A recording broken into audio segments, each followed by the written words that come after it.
We utilize a tremendous number of owner operators. So this is going to get down to very much the grassroots level of our industry, and the capacity at the curb. I hate to think it, but this could potentially have impact on the companies that are able to service DoD shipments. Right, because I mean, there's so many, of talking to different drivers and movers, change is hard sometimes. That Most deadline's definitely coming up soon. Yes, yes, and the financial impact for level one should not be extreme, but level two compliance is going to follow exactly a year later.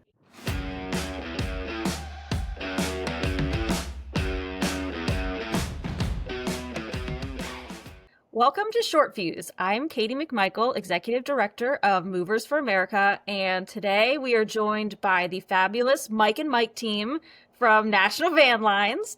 Really excited to talk to both of them today about 2026 business rules. Yeah, absolutely, Katie. Thanks for having me, and thanks to Movers for America for putting this together. I think it's valuable. Mike Wilson here from National Forwarding. I'm the president of the company, and I've been here for 18 years. Nice. All right, and Michael number two. Michael number two. And thank you and thank you for having me. My name is Michael Czarnecki. I am the VP of Claims and Customer Service at National Forwarding Company and National Claim Services, and I will be going on 14 years. These business rules are what industry follows for moving service members and their families. And every year, Transcom, and this year with the help of the PCS Task Force, come together and take a look at the rules and talk to industry and make updates and changes. So today we are going to discuss the most recent changes for 2026 and how that might impact the moving and storage industry and ultimately service members. So the first thing I wanted to highlight is kind of the one that I've been hearing the most from industry folks, which is the new cybersecurity rules. So Mike Wilson, I would love to sort of get your take looking at these different levels of what that really means for your company or potentially other companies out there, right? Because implementing this is going to be very different for a large company versus a small company. Right. No, it absolutely is going to be super impactful. And this, I would put right at the top of the list of the changes that they're making that we need to be incredibly mindful of. So CMMC compliance is the Cybersecurity Maturity Model Certification. And as you mentioned, very quickly now, we're going to have to be self-certifying on level one. So level one compliance certification will need to be done by March 15th of 2026 in order to receive shipments as of May 15th. So that's the start of the rate cycle. Yeah. And just really quick, when you say self-certify, because this is a question I've gotten from folks, what does that entail? Is that just you checking a box saying, hey, I've got it? Or do you have to get someone to come in and take a look at your systems? So it's not going to be a third party coming in for level one certification. It's going to be basically the TSP going to the supplier performance risk system and self-certifying that they meet the standard on 15 basic safeguard requirements that basically correspond to 17 different security practices that you need to embody. We're talking really like basic cyber hygiene. When we talk about that, we're talking about passwords and like antivirus protections that you need to have within your system. Yeah, and which most companies probably have those in place already. Would that be a fair estimation? I think that's a fair statement. Most companies have most of them in place, even if we're not fully cognizant that we're doing something. We likely are. A lot of the Microsoft Office suites that we utilize, this has been something that the DoD has had out since 2020. So they're modifying their security standards to incorporate this in. But I think the most important thing is whoever you are purchasing software from, to get with them as soon as possible to make sure that they have this on their radar. This could be a quick timeout and no booking shipments in 2026 rate cycle, which is incredibly impactful. So this is impacting TSPs, but it actually also flows down to our subcontractors that we're going to have to be certifying for as well. Yeah, and that's a really good point. This isn't a requirement that's just on household goods moving. This is everyone that does business with DoD. In the moving industry, that's a long chain of people you're working with. You're exactly right. And obviously, we utilize a tremendous number of owner operators. So this is going to get down to very much the grassroots level of our industry, and the capacity at the curb. I hate to think it, but this could potentially have impact on the companies that are able to service DoD shipments. Right, because I mean, there's so many, of talking to different drivers and movers, change is hard sometimes. That Most deadline's definitely coming up soon. Yes, yes. And the financial impact for level one should not be extreme, but level two compliance is going to follow exactly a year later. Yeah, And that gets into let's talk a little bit about level two. So, level two is the one that I hear from most folks being like, okay, this is one we've really got to work on. What are the biggest challenges, I guess, you see in implementing that for industry folks? well, it's vast. So you're looking at 110 different security controls that you need to embody, and you don't have to hit every single one of them, but each control has a point system, and you need to serve you need to get to a certain number of points in order to be eligible to be level two, pardon me, compliant.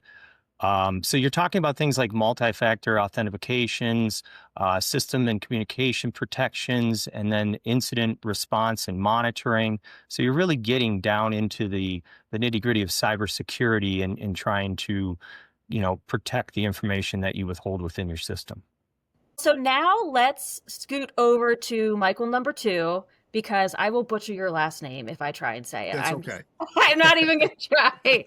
Come on, you can try. We can edit it out. Try it.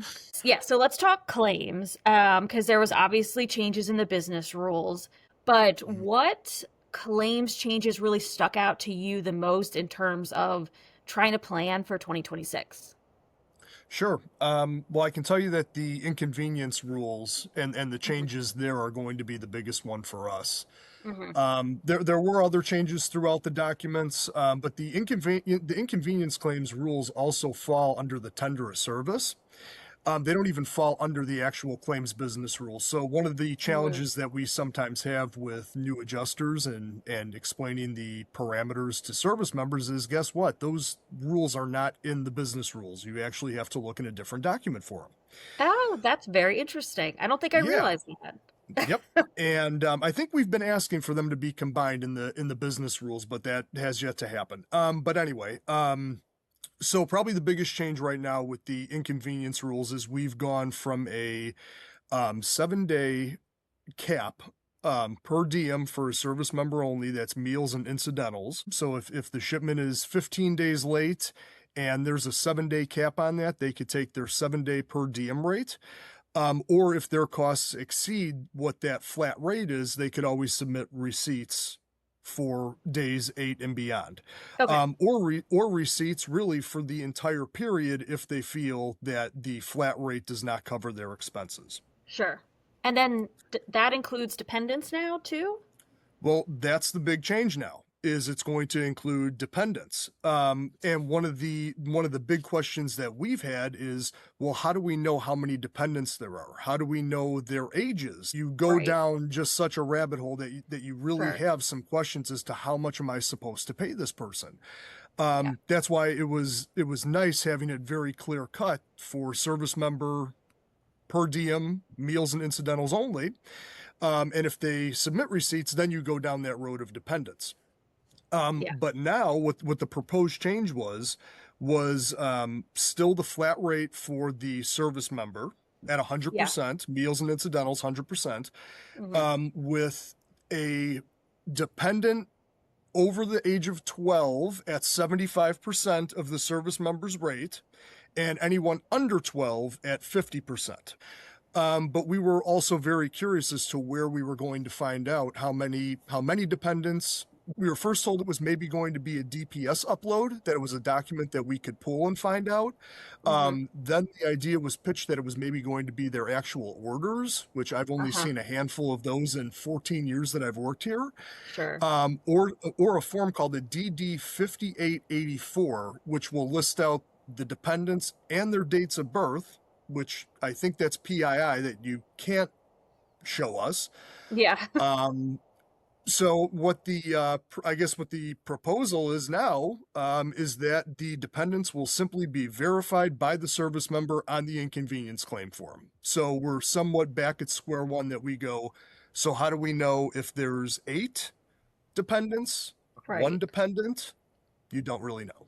Yeah, because these are all, I mean, all these inconvenience claim costs, right? They're paid by your company. So, you have to have a way to kind of model this to plan for next year so you can, plan your pricing, plan your assets, and, just figure things out. Yeah, so a lot of these costs will be maybe passed along to our agents, and I'm happy we do have a good handful of months to think this through. I definitely think you went into a good point there, and it's the true impact that'll be felt. And I know we're digging hard and trying to quantify what this change truly means, but we don't have a tremendous amount of data. We don't have historical perspective to the number of dependents and moves. I'll be very curious to see how all of the dependent inconvenience claims, what we start hearing as the rules get implemented and shipments start moving. So thank you for your deep dive on that, Michael. That was great. I wanted to shift to talk about, just really quick in our last couple minutes, just 2 other things that stood out, which was, the ability to start uploading some paperwork, which I think was welcomed by industry, and the shift back to 4 performance periods. So I'd love to kind of hear your thoughts on those 2. No, definitely a positive change and something encouraging to hear about. And basically, DPS is going to be expanded to allow TSPs to import documentation pertinent to the move. And traditionally, we're sending that through email to the GIPSOs, and they utilize that obviously to approve invoices and to make sure they have proper documentation to substantiate the payment that follows. This new upload will, I think, save a tremendous headache that we kind of go through. Every email server has different limitations to the size of the attachment that you can send through. So there's certain instances where, our staff is scrambling and resending and making sure that the documentation is in the GIPSO's hands. So this is definitely a welcome change. I'm sure the GIPSOs are happy about it. We're happy about it. So definitely a win and a positive one there. Anything to make it easier. I think we've all been in the email hell where you're trying to send something and the attachment's too big and then you got to break it up, and so this is great. We can upload and move on with our lives now. Exactly. And honestly, the DoD is great with their payments. The Syncada platform that US Bank provides is really reliable. It's really that documentation, hunt, if you will, and getting that in proper hands so that they can approve that takes the time. So hopefully this will improve with invoice payment and allow the management companies, TSPs, to pay their agents faster. Yeah. So let's quickly talk about performance periods. We are moving back to 4. So how does, what are you hearing? How does industry feel about that? Moving back to 4, I don't think a huge change. It changes a little bit, perhaps, of the distribution of shipments, because the traffic distribution lists are not going to be reset 4 times or 2 times. But I definitely think it achieves the highest BVS, in a given time period, which the best value scoring system is designed to benefit the military customer. I think the 4 times is better. It will allow companies who are performing better in the 9-month window of data that's assessed in each one to ultimately stack higher than their competition. So I think that's a welcome change. Yeah, as they should. We want service members to get the highest quality moves. We want them to be working with the industry's best of the best. Absolutely. And that we're still, I mentioned the 9-month data poll. It's still at 9 months. I'm not exactly excited about that period of time. I think we should utilize more data and not less data. And I know we have the data in the system. So, our next hope is that we see expansion of that data pool time period to at least 12 months, if not 2 years. Great.